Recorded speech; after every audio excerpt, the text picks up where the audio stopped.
Ooh, hello there. If you're joining me, it is nearly 7 a.m. here in the merry land of South Yorkshire,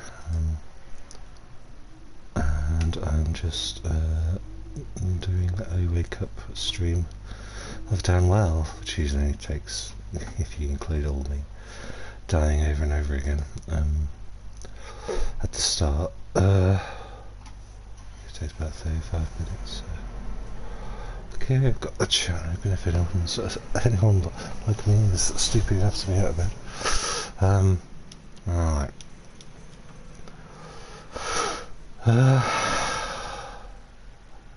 Got a party chat open even though I'm not in a multiplayer game, because I just thought, oh, do you know what, I'll probably go straight from this to doing like Rainbow Six Siege if they get to open a party chat. Spend the first 10 minutes talking to the game chat. Ooh. So yeah, I think usually, the game, but generally from start to finish, if I don't, if I've completed it takes about 20 minutes, around that, 20 to 25 minutes. But usually I restart, I either die or just restart it if I lose a life in the first level of the first stage. Or if I just get sort of halfway into the game and I haven't got any charge left or any decent power-ups, I'm just like, yeah, I need to start this again. So yeah, looking at my the run times of the streams done so far, it's take about half hour, 35 minutes, about that. It's about the same as me doing when I do my Girl on a Bicycle streams, cycling around the Los Santos in GTA just for the hell of it.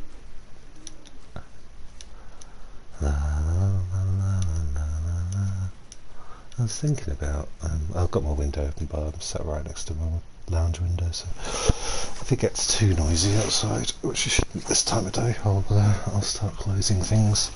But you'll only really hear pigeons settling on the balcony, and he's on the guttering, that one, and buses going by. Shouldn't be too much traffic. Yeah.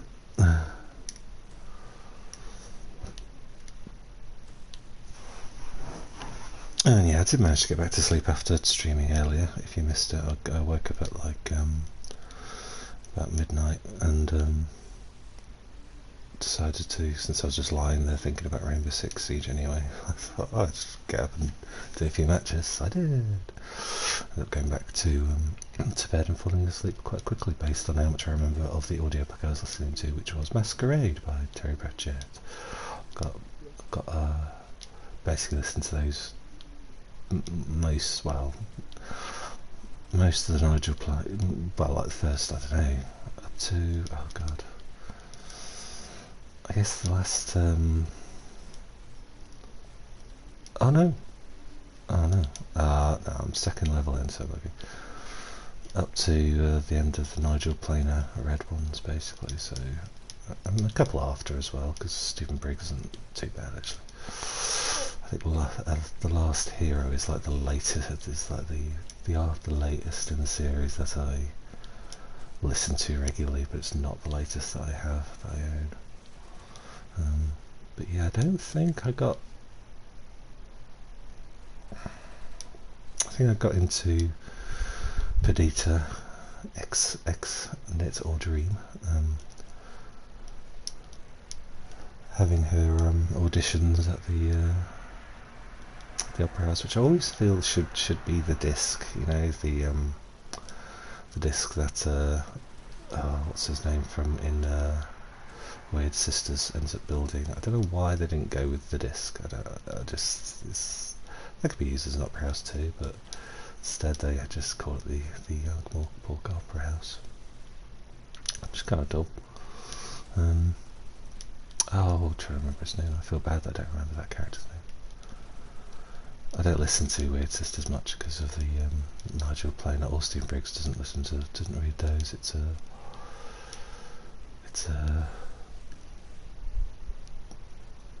what's her face? you know what's her face. She was one of Victoria Wood's mates, not Julia Waters. and she's kind of terrible, really.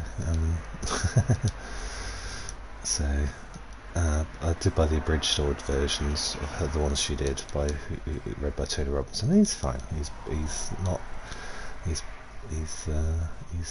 nobody quite matches Nigel Planer, who manages to nail the comedy perfectly, and is genuinely funny. Whereas the other readers they just don't do it. They can't do it. I don't know why. I don't know what. I think it's just in his performances of the characters. Nigel Planer just seems to just completely knock it out of the park.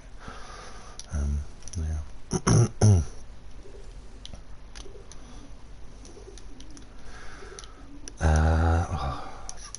That's so annoying me that I can't remember that actress's name now. Yeah, so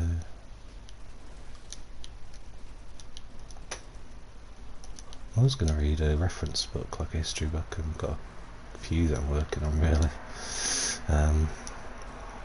But I think I just took it as a good sign that I just couldn't be bothered. I was too tired to reach over to my iPhone and change devices and swap the earphones from my iPod to my iPhone. And I was like, okay, maybe I should just go with this. It's probably a sign that I'm tired and I'm about to go to sleep and I can't be bothered to do the most basic, simplest thing. And I'm lying down as well. It's not like I have to walk anywhere. Just have to reach over with one arm. So yeah, luckily, yeah, I was right. My instinct was right, and I fell asleep really quickly. Ooh, what should we go for now?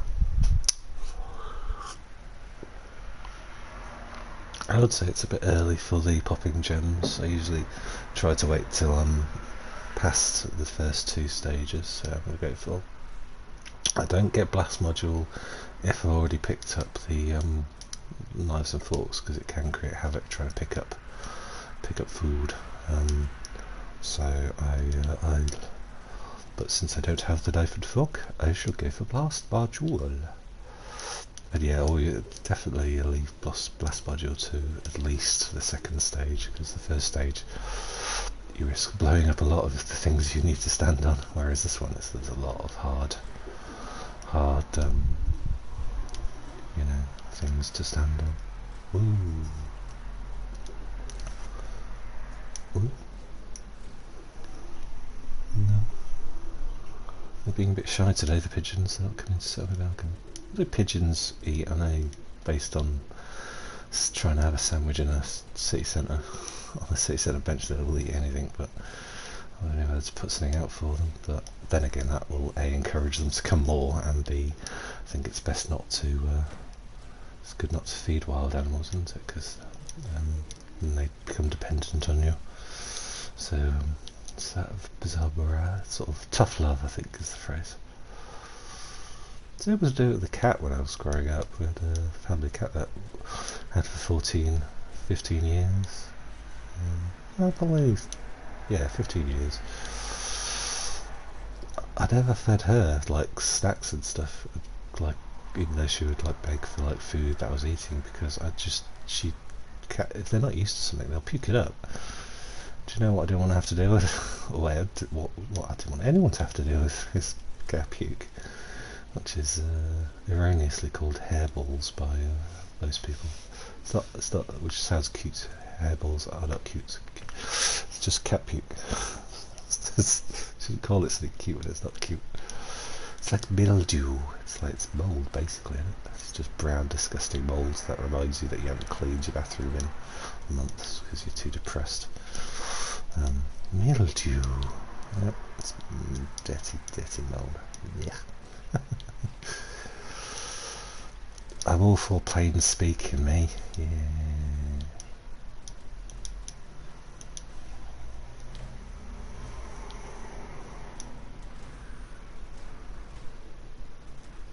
Oh, what was I talking about? I was rambling on about something. I'm half awake. I'm only on my first coffee of the day. I've only just had my shower, so I'm cooling down next to the window. And yes, you're hearing me fairly uncensored.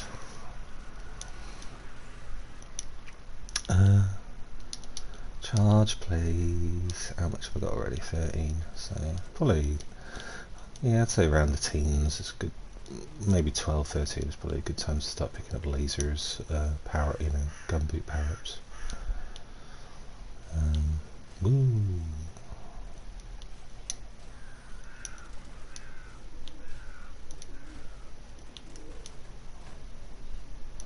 Huzzah. Huzzah to the shopkeep. What was that from? Oh, Simpsons. That's that, one when Ned Flanders goes bankrupt. That's Mr. Burns gets his left-handed tin opener. What's the song that Ned Flanders' kid sings? Grace goes, they're gonna clear up. I don't know, happy face. Actually, a real song in real life, or was it written for the episode? Because I'll have to look at. I'll check the Internet Movie Database to say it's an uncredited version of this song by this voiceover artist. I think it's who's the actress that does Bart Simpson? She does all the boys' voices, most of them, doesn't she? Nancy Carter, right?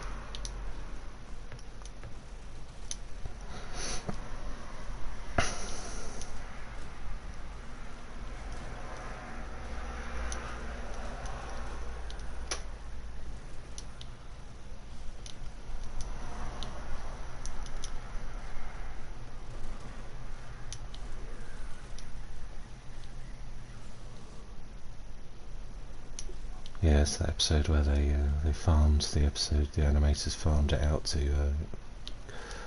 I think an Eastern European company or something, without telling the producers, and it came back looking awful. And the problem is, once you know that, you can't watch that episode without seeing the awful animation in it. Kind of spoils it. So I wish I hadn't found that out, because I don't think I ever noticed that before. It's probably one of those things you need to be told about. I think that's why I struggle to watch like Lord of the Rings now, because I listen to the audio commentary with Peter Jackson and Fran Walsh and Philippa Boyens so much that I don't watch the film anymore. I just watch a production of a film, and I know all the details, I know what all the actors are doing, I know who's, because everyone had to chip in as directors. Actors directed themselves sometimes because it was such a big production doing all those 3 films in one go. I know all the drama behind that and what have you, so sometimes it's best you don't know. Well, sometimes it's the opposite, because sometimes the behind the scenes details make a film slightly more interesting. Oh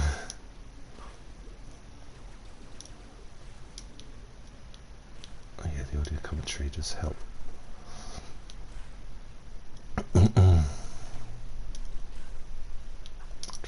Boring. I'm sure there's some the most boring films I've ever watched. Maybe they've actually got a decent audio commentary is worth watching.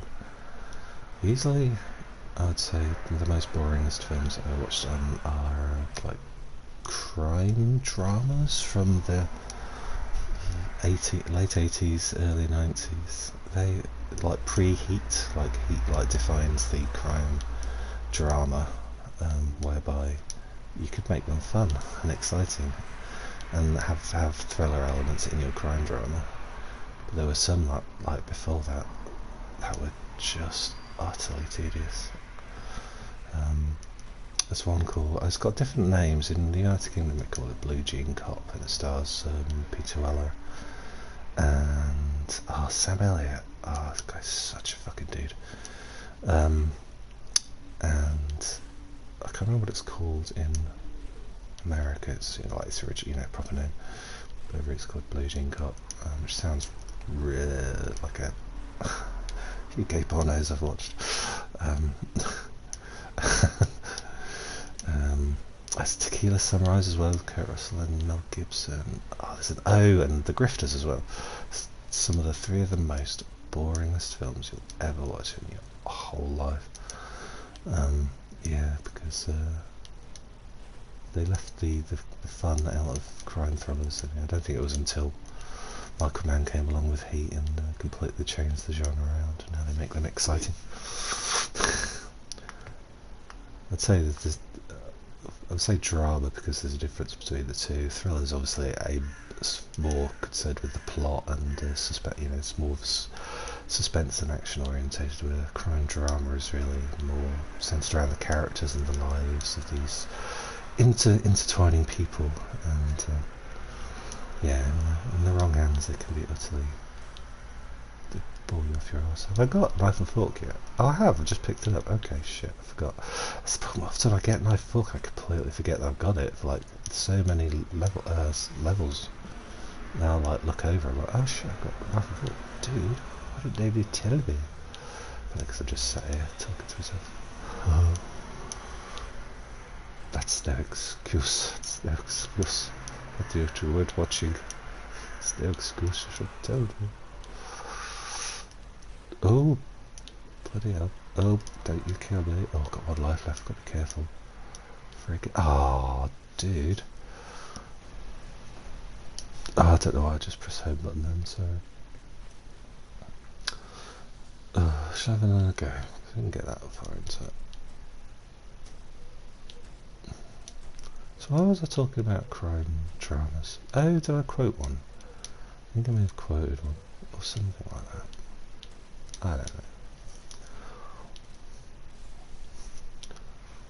Yeah, I was trying to work out. Yeah, the Grifters has got a good reputation, but God, is it boring? I think it's. I think I've. I may have done it on my podcast, but I think I've came to the conclusion that it's not. It's not the film that you expect it to be. It sets itself off as this stylish crime thriller that's going to be really like visual and exciting, and then you realise it's not. It's actually a drama about the cycle of abuse. And it's like, wait, I thought I was going to be watching John Cusack and Angelica Houston being awesome, and it's not. It's just then it's like 2 hours of utter misery after the really cool opening split screen sequence that feels like a Brian De Palma movie, and film just stops. It's like, I remember watching it at college, and when I was like 18, it was I remember we were all just dying watching it, just we were so bored. We bought it like a few years ago on DVD just to see if it was just my imagination. It's got a wonderful score, the score by Elmer Bernstein, who did Ghostbusters and many other films. Check them out. It's wonderful, but it's not the film you think it's going to be, which is similar to Blade Runner. You think Blade Runner is going to be this big epic action, exciting action sci-fi thriller, and it's not really. It's a drama about fear of death and obsolescence and loneliness. Even though it's directed by Ridley Scott and it stars Harrison Ford. It does technically have action in it, but it's sort of purposely awkward. It's directed really awkwardly, almost on purpose, I believe, because it's not meant to be. That's not the point of the movie. So once you realise that, you're on board. So I might watch watching Grifters again soon. If I know I'm in the mood to be like bummed out, and watch a drama, not a Brian De Palma movie. Instead, I'll watch a Brian De Palma movie, of which I have most of them on home media.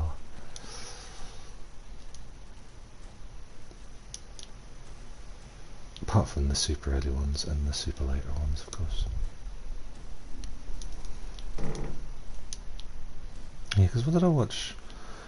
Oh, that's right, I watched The Eyes of Laura Mars, which was directed by Evan Kirshner, written by John Carpenter, and that's basically a Brian De Palma film directed by somebody else, and it's not, even though it's from the guy that did Empire fucking Strikes Back and Robocop 2, dude. It looks nice, and it's it's a good film, good performances, but it's just I just sat there for the entire run time thinking, wow, this would be so much better if Brian De Palma directed it. And then I watched Dressed to Kill, which is a Brian De Palma film with Michael Caine and Nancy Allen, and Angie Dickinson. and boy oh boy is that a great film. Although I still believe it's like missing either, I think it's missing a middle act, a second act, something missing. Part of the film feels like it's missing, it's lacking. Maybe on purpose, because it's structured like Psycho. I think it's purposely missing an act because obviously of certain events that happen near the start of the film. The whole like what you think the film is going to be is kind of thrown into confusion, and the film essentially starts again. So I think that's why. But it's still good. It's still a really enjoyable film. And today it's probably controversial these days. People, I don't know whether people probably maybe like considered transphobic or something, but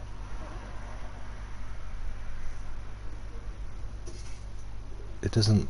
It's like Dune. It's like it's not saying that the person's bad because they're transgender or something, and they're not. It's not saying that all transgender people are transgender because they have multiple personalities. I mean, it's like. So I think it's one of those things where I think the message is a bit muddled.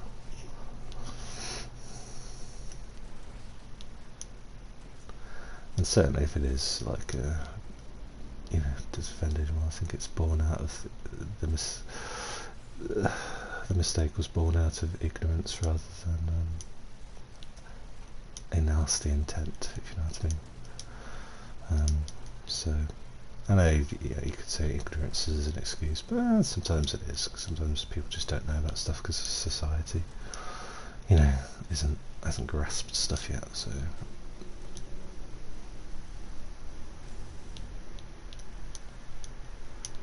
I think it's good to be maybe a little patient with somebody. If we're in full grasp of the facts and we're enlightened, but people still choose to be a dick about stuff, then yeah, it's not acceptable. But if it's, something is new and people are still trying to get used to it, then I'd give a little bit of leeway, a little bit. Right. I'm going to try and change the subject so I don't get too political. So yeah, I'm so half awake that I'm veering towards subjects that I don't really want to avoid.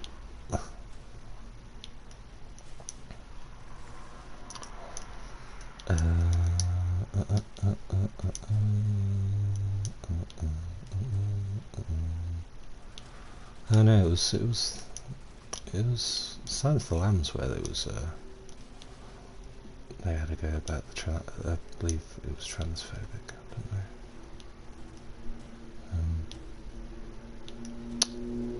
I don't know.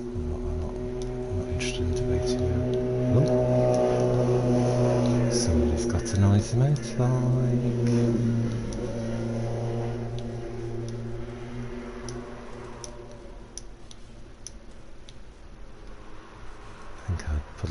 If I was able to drive, I'd probably have an electric car because I hate making any noise whatsoever.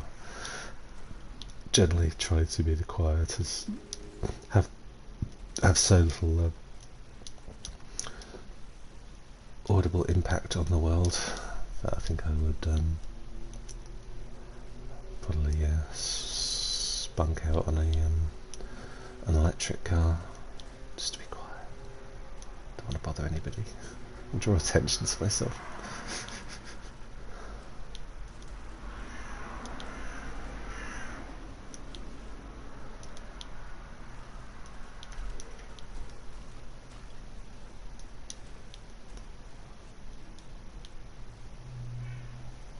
Whoop, right.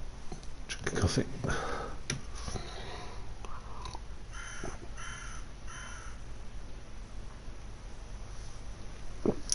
Oh god, that was going cold, so I have to down it in one.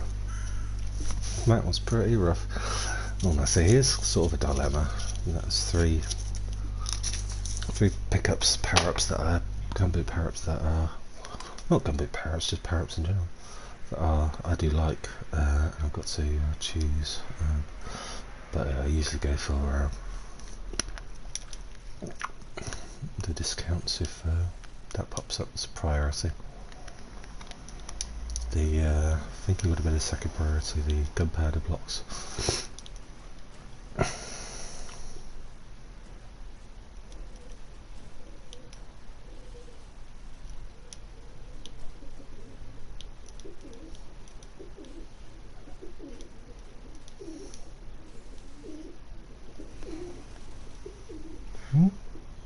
I can hear the pigeons, but they're not coming to sit on my balcony. Maybe it's they can smell me.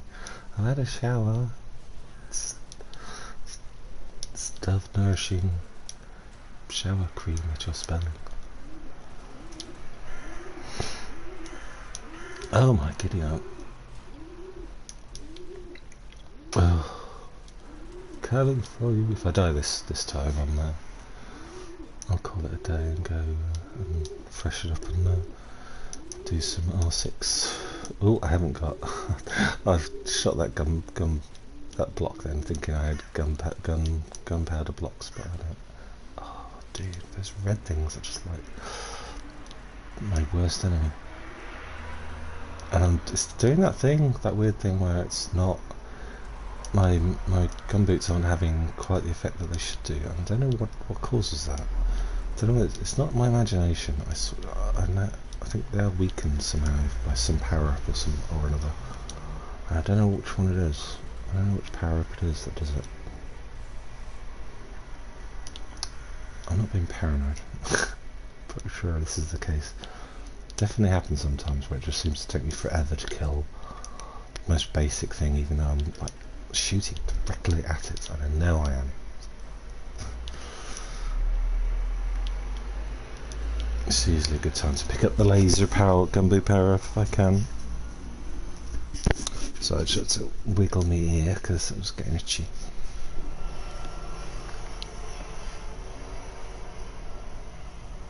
Bus was going by.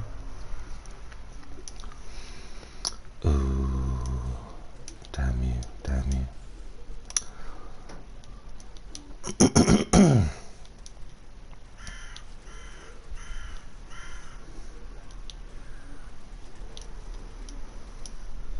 Oh shit, dog.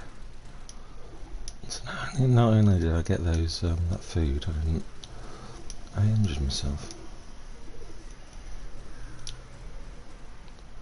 Oh, it's always annoying when they go flying like in a completely weird fucking direction. It's like, what?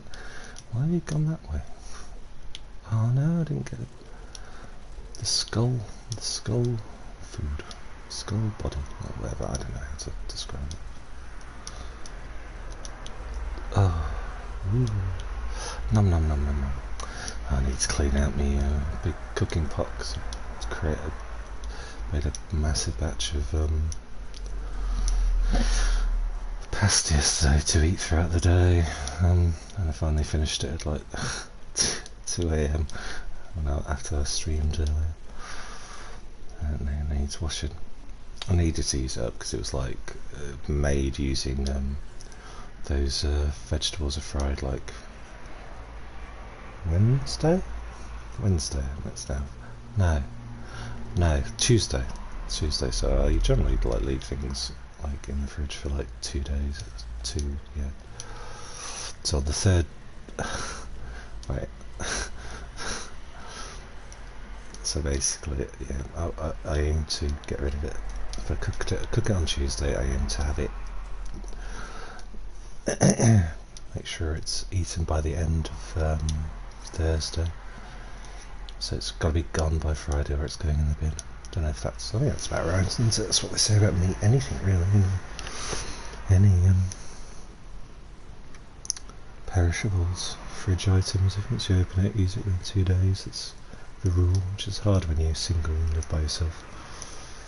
And you end up being a bit tubby wubby. Don't like waste.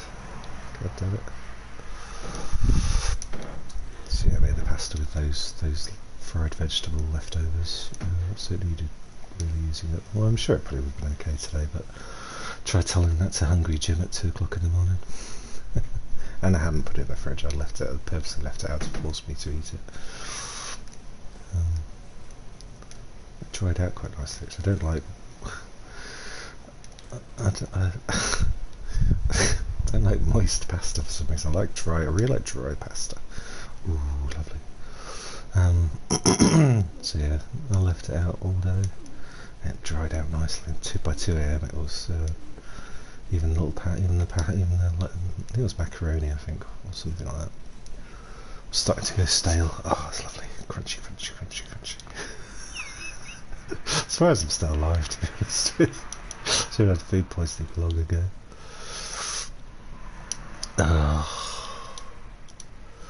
If this was a radio station and I was a radio broadcaster, I'd say, and that leads us into this song and start playing a record, but I've got to continue awkwardly talking. I suppose now's the because of current health situation in the world. Maybe it's gonna have the DJ's king now, probably. I assumed because of like Spotify and things like that, maybe like the radio program was the radio was finally dying, which I'm just amazed it's lasted this long, to be honest with you. But I don't know. People listen to it a lot at work, don't they? That's when I used to listen to a lot of radio. That's when I really got into radio. So it's probably still going. But I don't listen to the radio anymore. I've got playlists and I can talk to myself. Don't need to listen to people. Yeah, especially in cars, because when I get taxis I listen to the local radio station, which is usually like a debate show, and I usually spend half the car ride plucking up the courage to ask them to turn it off, because I just hate debate shows. I want to listen to people arguing. Pointless. My old boss at work, like 15 years ago, he used to listen to the Jeremy Vine show on Radio 2, and I nearly like wrote a petition to get him to stop, because like, I'm in work, it's kind of stressful enough, I don't want to hear people arguing on top of that. Can we have something fun? I want to listen to something fun, because believe it or not, it may shock you, I don't want to be here. And now you're making me listen to Jeremy Vine, causing arguments. I could just do without it. So easily. I think we had Radio 1 on for the fun zoo breakfast shows, and then for Chris Miles and what's the other guy who used to come after him, and then once Joe Riley turned up, we turned it off because Joe Riley's annoying. Went on to Radio 6, BBC 6 Music. Let's check if anybody's in my YouTube chat. It's all quiet. Blimey. If I've got any text messages. Nope, don't know why I would. Oh shit. Oh, I'm in limbo. I should have picked up any health things I needed. Oh shit. See, I'm so distracted. I'm blaming you, the viewer, for this. But yeah, once I get to limbo, I'll stop picking up charges, start paying for health, unless I'm off a day health and charge. Oh, I'm doomed. I'm not going to survive now. Made a few bad mistakes.